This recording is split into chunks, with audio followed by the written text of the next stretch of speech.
Seguimos aqui trazendo as informações desta manhã, aguardando aí a sua participação através do WhatsApp da Rádio Acústica FM. Você pode fazer os seus questionamentos, porque a gente tem uma entrevista muito importante agora com a advogada Gabriele Valgói. Ela é especialista em direito eleitoral, vai conversar com os nossos ouvintes neste momento. Bom dia. Bom dia a todos, satisfação falar com vocês nessa manhã. Tudo bem? Tudo bem, tudo tranquilo. Que bom poder conversar contigo também para entender um pouco melhor, né, sobre esse cenário eleitoral das eleições de 2022. A gente vai ter muita diferença da eleição deste ano para as anteriores. O que muda nesse ano? Esse ano, gente, nós temos algumas modificações que se revelaram bem no final do ano passado, né? Embora cumpriram ali as exigências para se aplicar nas eleições desse ano, ou seja, já terão repercussão para esse ano. Mas me parece, né, que um palco de inovações é uma figura, por exemplo, como a propaganda partidária, que a gente está acompanhando diariamente, porque elas já estão acontecendo, né, nas TVs abertas, né? Outra inovação que também vai acontecer é a possibilidade dos partidos se reunirem a partir de federações, que também é uma inovação para esse ano de 2022. Então, provavelmente o eleitor vai ter figuras não só de partidos políticos, mas também de blocos, né? De partidos que vão se reunir e esses candidatos permanecerão nesse bloco não só durante a eleição, mas também após se eleitos, devem permanecer reunidos por pelo menos 4 anos.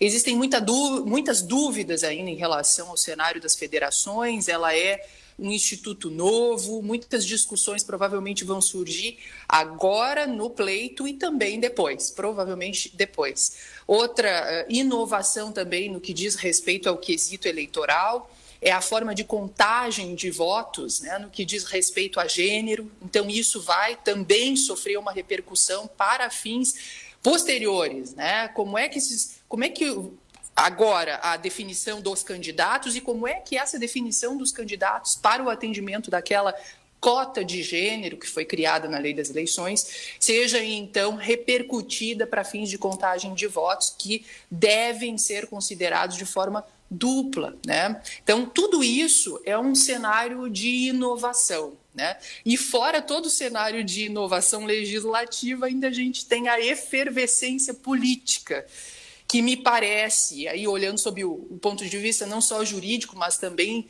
da ciência política, né, gente, me parece que vai ser uma eleição muito efervescente do ponto de vista de candidatos se apresentarem, manifestações.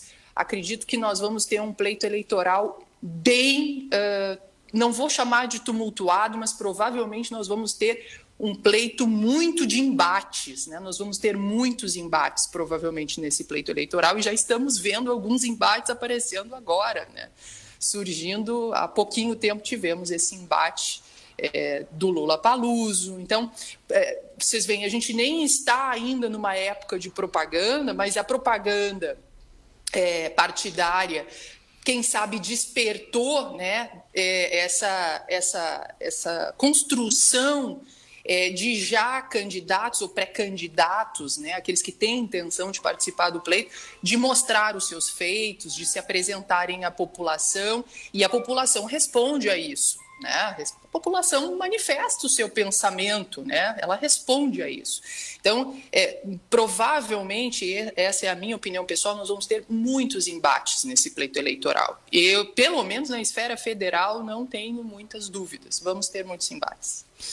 Bom, e essa polêmica toda do festival Lollapalooza, né? Tá dividindo opiniões nas redes sociais. Eu tenho lido muitos comentários sobre essa questão. Trata-se de o PL, né? Partido aí do presidente Jair Bolsonaro. Ele acabou acionando a Justiça Eleitoral sobre manifestações que ocorreram durante este festival Lollapalooza. Aí a gente tem aquelas pessoas que acham que foi certo, que realmente tem que mover uma ação, não tem que estar falando sobre política no evento, mas ao mesmo tempo a gente vê aquelas pessoas falando sobre a livre manifestação. Nós temos esse direito de manifestar as nossas ideias e algumas pessoas acham que isso foi ferido durante o festival Lollapalooza com essa decisão. Aí, depois de toda aquela polêmica, a gente viu que o PL desistiu da ação contra as falas políticas no Lollapalooza e pediu que o Tribunal Superior Eleitoral arquivasse o processo. Como é que você viu tudo isso? Qual é a tua opinião sobre essa polêmica toda? Você falou sobre os embates, né? E os embates já começaram, e já começaram dessa maneira, pelo menos. E fora o cenário jurídico, que é esse que você apresentou para a gente, né? Afinal, isso realmente foi uma propaganda antecipada? Não foi, isso é livre manifestação de pensamento. Fora esse cenário, que é um cenário jurídico, eu acho que um dos pontos que a gente tem que tratar sobre esse caso é qual é a repercussão social política desse caso, né? Que me parece os partidos vão ter também aqui que criar uma estratégia no pleito para pensar à frente, para pensar, sim, nós vamos ter que pensar como que a população vai reagir a uma manifestação de um partido que, a princípio, assim, qualquer partido tem legitimidade para representar contra uma determinada ação dessas condições, ok? Não vamos nem entrar no ponto aqui se está correto ou se não está correto, né? Agora, que teve uma repercussão, é inegável, e isso a gente não tem como deixar de dizer, que a repercussão foi negativa do ponto de vista político, se a gente vai analisar aqui o cenário, né? Porque mobilizou uma ala, que é a ala da cultura, que já vem de tanto tempo, né, se mobilizando, e tomou isso como um verdadeiro estupim para realmente trazer à tona, né? Quem sabe até mesmo aquelas palavras que estavam contidas, né? A decisão só despertou.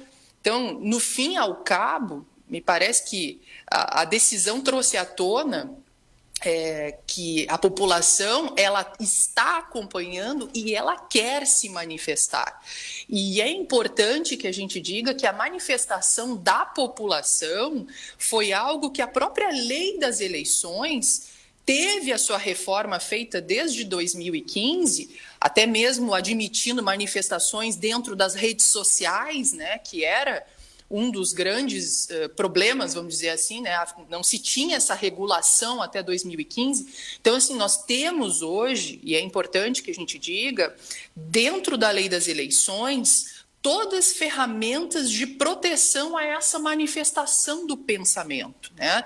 Isso está em consonância com o direito fundamental que a gente tem de livre expressão, de livre manifestação, e a lei das eleições traz ferramentas para que isso aconteça. O que a gente não pode admitir é que, entre aspas, camuflando dessas ferramentas, de certa forma, aqueles atores principais que são interessados, né, em utilizar disso, ajam ou utilizem de armas para, sim, realizar ações já, por exemplo, com pedido de votos e tal. A livre manifestação de pensamento, eu dar a minha opinião e você dar a sua opinião, não pode ser objeto de censura, né?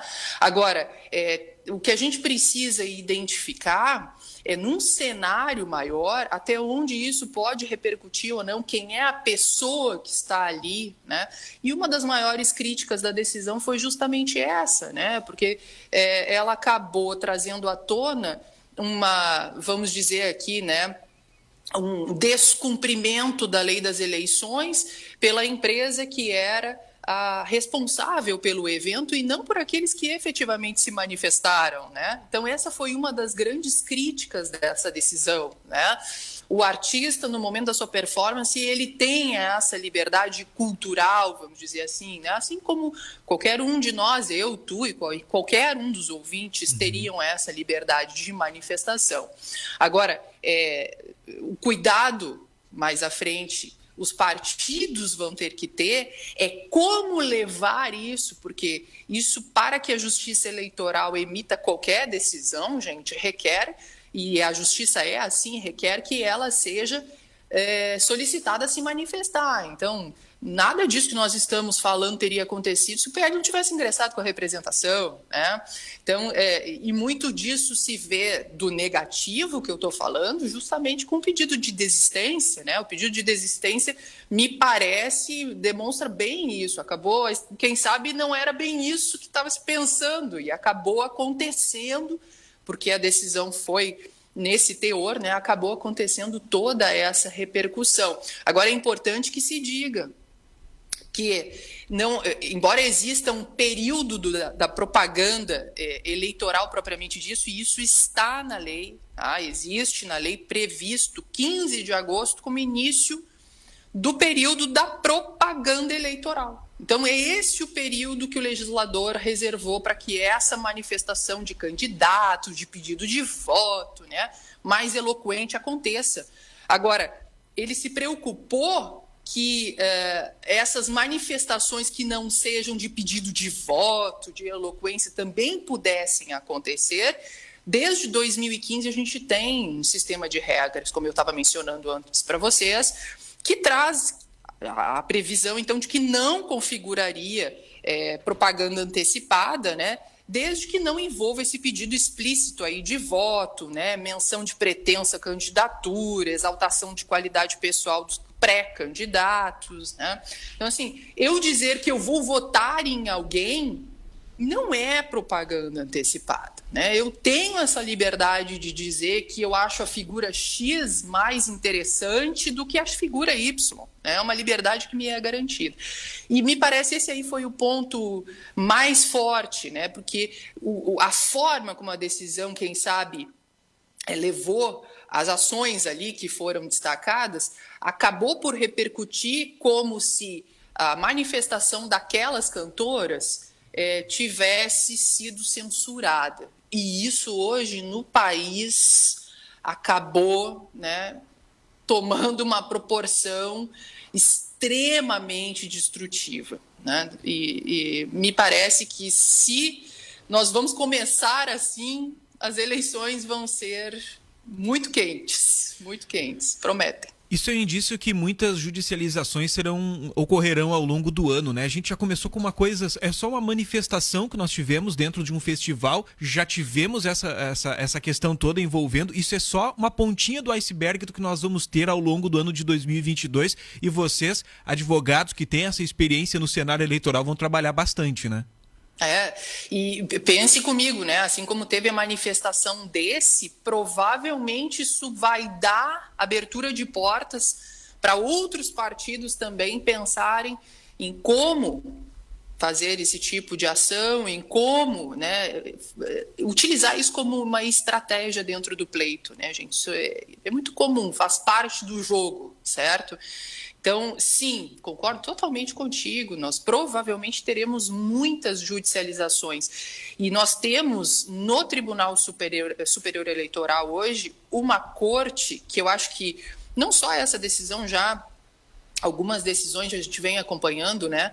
É uma corte, ela é mista do ponto de vista desse aspecto aqui, de ser muito, como a gente chama no direito, de ser muito legalista, do ponto de aplicar especificamente o teor da lei, e outros já um pouco mais principiológicos, né, da essência propriamente dita. Então, é uma corte mista, e provavelmente essa corte mista vai refletir também decisões que vão ficar um pouco como essa que a gente está vendo, né?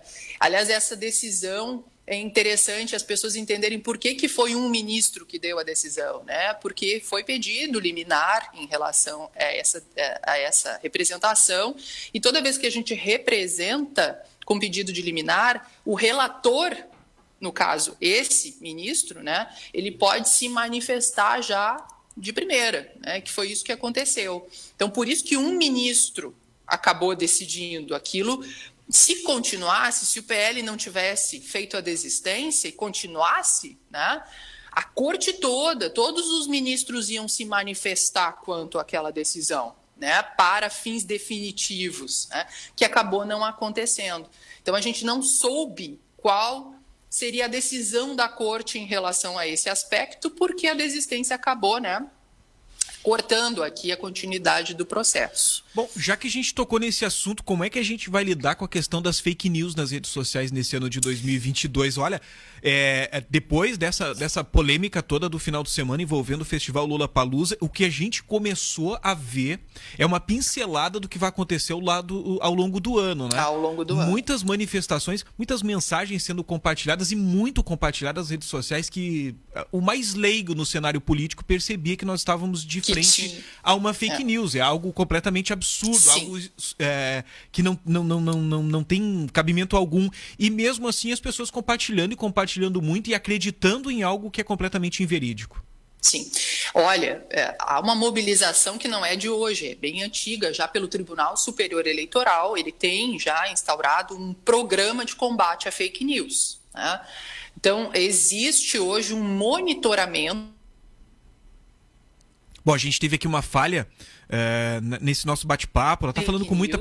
Tu estava falando com muita propriedade e teve uma falha aí no teu sinal vindo aí, uma queda na internet. Não tem problema. Vamos lá, problema. Agora a gente pode continuar. Eu estava falando que o Tribunal Superior Eleitoral, ele já há uns 2 anos, 3 anos atrás, desde a eleição municipal, já vem acontecendo isso, ele tem um programa de combate à fake news, tá? Tanto é que todo o início, tanto lá no início do programa, como agora, né, no final do ano passado, início desse ano, ele chamou diversas empresas, né, da área da tecnologia, justamente para que esse diálogo fosse muito aberto em relação a eles, ou seja, que essas empresas elas demonstrassem meios, ferramentas de um monitoramento, né, daquilo que está sendo postado, que disponibilizassem, inclusive, meios de ser levado à empresa para a empresa conhecer. Então, assim, como é que a gente fica sabendo que isso é ou não uma fake news? Primeiro que hoje existe alguns sites e o próprio Tribunal Superior Eleitoral ele tem essa ferramenta onde eu posso, por exemplo, pegar um título, jogar e descobrir se aquilo realmente é verdadeiro ou falso, tá? Então, qual é o primeiro meio de controle de uma fake news? Eu, pessoa, no momento que eu estou fazendo um compartilhamento, uma repostagem, eu tenho o mínimo de cautela de filtrar aquilo que eu estou recebendo, né? Que vamos chamar assim, né, é o mais razoável para todo mundo hoje em dia, né? Que você pelo menos tenha uma preocupação se aquilo que você está postando é verdadeiro ou não, né? Confira, corra atrás, dê uma olhada. Não faça pura e simplesmente apertar em compartilhar e aquilo joga para frente. Isso é um cuidado que a gente vai ter que ter como cidadão. Isso vai e já era para ser etiqueta nossa nas redes sociais, né? É hábito que a gente deveria ter. E acabou que, infelizmente, a gente não tem esse hábito. Quando a notícia é interessante para aquilo que a gente acha relevante, a gente nem sequer vai atrás. Isso mesmo. Isso é um efeito da polarização que a gente vive hoje no país? Com certeza. Então, assim, bom senso é a primeira regra, tá? O segundo, tem ferramentas para a gente hoje visualizar. Nem todas as notícias conseguiram chegar ainda à ferramenta, né? Agora, eu posso noticiar se eu encontro, por exemplo, algum elemento ali que me parece inverídico. O próprio tribunal tem um WhatsApp, ele tem canais para que, se você quiser levar, né, essa dúvida para ser examinada, possa ser levada, né? Aqui tem um indício de que tem algo que não é muito coerente, não é muito verdadeiro. Então, assim, são práticas que a gente vai ter que incorporar no nosso dia a dia, né? E não tem muito como a gente escapar, mas o cuidado que a gente tem que ter, principalmente em redes sociais fechadas, como é o WhatsApp, que a gente tem grupos, né? Muito cuidado com o que a gente dissemina nessas redes. No momento que você dissemina uma fake news, você também responde por isso. Então, as pessoas têm que ter um pouco mais de responsabilidade por aquilo que elas propagam, né? Não é só mandar para frente, porque é interessante para mim. É ter o mínimo de coerência naquilo que está escrito, né? Então, cuidado, não leia só o título, leia a notícia. Às vezes a fake news não está no título, às vezes a fake news está na notícia. Fake news não é só mentira. Fake news é trazer, provavelmente, uma informação que é antiga para hoje. Pode ser que hoje ela tenha outra dimensão que ela tinha antigamente. Então, não é só mentira. Ela acaba tomando a proporção de mentira porque isso já não é mais real hoje, entendeu? Aquilo já aconteceu, não tem mais relevância hoje. Então, esse filtro, acho muito complicado de toda a população brasileira conseguir fazer. Né?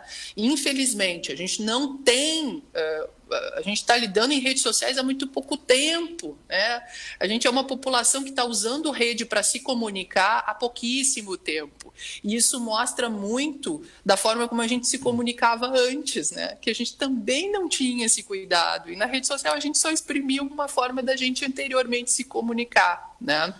Então, não é que todo mundo vai virar jornalista e vai ter que checar de agora em diante, né? Mas vai ter que ter um mínimo de cautela com aquilo que você propaga. Bom, não quero ocupar muito o teu tempo, então, para a gente finalizar esse nosso bate-papo, a gente já está vivendo aquele momento de pré-campanha dos candidatos em todo o país, seja a nível de deputado, governadores, Senado, presidência. E todo ano de eleições a gente ouve aquele mesmo discursinho, ao fim da velha política, mas a gente sempre acaba vendo os mesmos nomes surgindo, aquela coisa toda. Só que, pelo menos na minha visão, para a gente pôr um fim no que muitos chamam de velha política, a gente precisa de pessoas novas se incluindo no cenário político. Aí sim a gente tem ideias novas e tudo mais. Na tua opinião, o que a gente pode fazer para despertar o interesse pela política nos mais jovens? Nessas pessoas que estão muito afastadas, aquelas pessoas ali que não querem mais debater sobre política, embora ela seja tão importante para todos nós, a gente precisa conversar sobre a política porque ela é o que vai regir a nossa vida. E a gente conseguir despertar esse interesse nos mais jovens pela política para que realmente a gente possa colocar de lado a velha política que é tanto citada em anos de eleições. A gente tem um sistema muito forte implantado nacionalmente, né? E isso de anos, né? Já se vem na parte muito mais aqui que se estuda do direito político, né? A gente vem acompanhando que as modificações muito pouco se alteraram, né? Aquelas pessoas que estavam lá, ainda que sejam novas, né? Novas pessoas entraram, mas muito pouco alterou a sistemática, né? É bem difícil a tua pergunta, não é fácil a tua pergunta. Como que a gente convence pessoas de bem a ingressarem para a política? Não é fácil essa pergunta. É muito complicado, na realidade atual, a gente apresentar um cenário como esse, que toda hora surge escândalos novos, e alguém se sentir em coragem, né, de ingressar num sistema desse e tentar romper isso. Olha, na minha opinião, tem que ter coragem. Esse é o primeiro ponto. Tem que ter muita coragem. E coragem também de ter um diálogo franco com a população, porque me parece que, por mais que a gente tenha espaço de diálogo, nem sempre a população está interessada de ver, muitas vezes, os pontos negativos que têm que ser passados, né? Então, um gestor não vive só coisas boas, um gestor vive momentos tensos, né? De tomadas de decisão. A área do parlamento também. Existem momentos que a gente tem que tomar uma decisão, a gente precisa seguir um rumo. Então, assim, ser mandatário é algo que requer muita articulação, é algo que requer... Os jovens hoje têm que ter um espírito de coletividade para que se tenha essa ideia de ingressar na política, né? Acho que é muito complicado tratar sobre isso nas escolas, tratar sobre isso, mas é lá, da tua pergunta para mim, onde, Gabriele, como a gente despertaria isso nos jovens? Quando eu estou naquele momento de aprendizagem, que eu estou me abrindo para o mundo, que eu estou conhecendo o mundo, me parece que é naquele momento que eu tenho que entender qual é a forma que eu posso modificar esse mundo. Participar da política é modificar um mundo social. Então, é muito importante que a gente tenha uma educação com essa essência. Se a gente não tiver um aluno que receba essa educação e que ele entenda que ele pode modificar o cenário em volta dele, vai ficar muito difícil da gente ter jovens na política, né? E jovens, que eu digo todos, independente da classe social, que isso desperte por uma vontade, uma motivação interna dessa pessoa, não por questões financeiras, não por questões familiares, né? Como muitas vezes a gente acaba visualizando, que acaba se propagando por isso. Te responderia assim, mas não é uma pergunta fácil de ser respondida. Queria agradecer a tua disponibilidade para conversar com a gente, a tua propriedade para falar sobre esse tema, né? O direito eleitoral surpreende, né? A gente fica muito feliz em poder ouvir comentários como o teu, explicações. Eu acho que você consegue tocar na ferida, né? Muitas vezes desse assunto, fazer as pessoas pensarem. É isso que a gente quer, que as pessoas pensem mais, que as pessoas discutam mais sobre política para que a gente possa ter um futuro melhor aí para o nosso país. Obrigado pela tua participação. Imagina, o prazer foi todo meu. Muito obrigada pelo convite.